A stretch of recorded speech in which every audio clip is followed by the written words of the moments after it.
Good day mga kangod! For today's video, samahan nyo ako sa video title ko na Road Trip Paahon. Ito yung biyahe ko from Malbar to Talisay.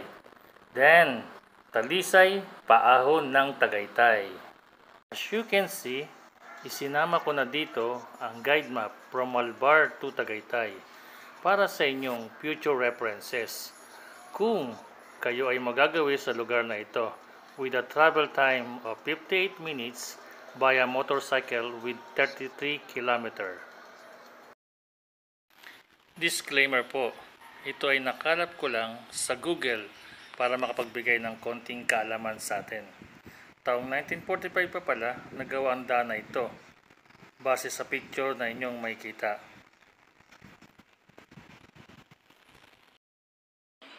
Sa mga nagdaang panahon, maraming salinlahing kwento ang ating narinig sa lugar na ito. At isa na dito, ito daw ay ang delikadong lugar na tinaguriang dangerous curve road.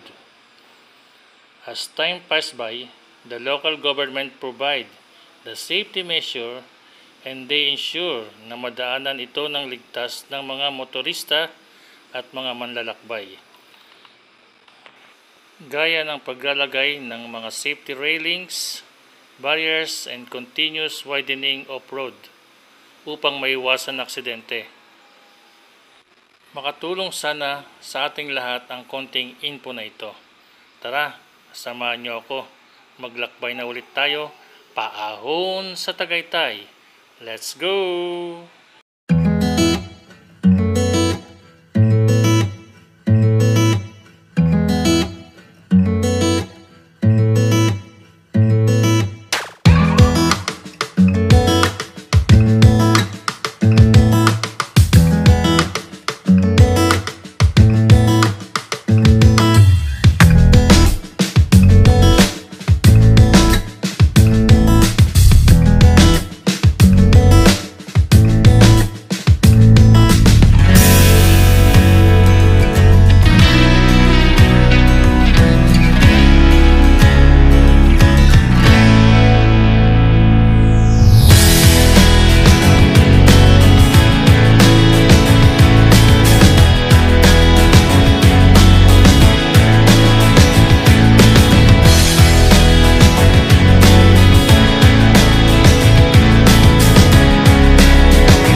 tayo mag-stop over muna dito para makita natin ang majestic look ng Taal Volcano.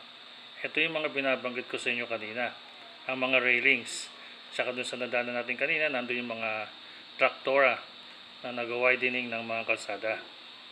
Ito po, ay kung makikita nyo rito, ito ang mga safety device na talagang nilagay ng LGU. Ayan po, kung susumahin natin, siguro nasa kalagitnaan na po ako ng paahon ng Tagaytay. Naisipan ko lang videoan yung Taal Volcano, kaya huminto ako ng panandalian. Pero mamaya alis rin po ako para maipakita ko po sa inyo na nasa middle na ako ng ating paglalakbay. Tara, go na ulit tayo. Paahon ng Tagaytay. Parang buhay lang, kailangan laging paahon.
Malapit na po tayo sa pinakatap mga kangod. Hanggang dito na lang po ang aking video. Salamat po sa inyong pagsama sa aking paglalakbay, paahon ng Tagaytay. Sana ito na rin ang simula ng pag-ahon natin sa buhay. Sipag at tulungan lang ang susi dito. Maraming salamat po. Bye-bye!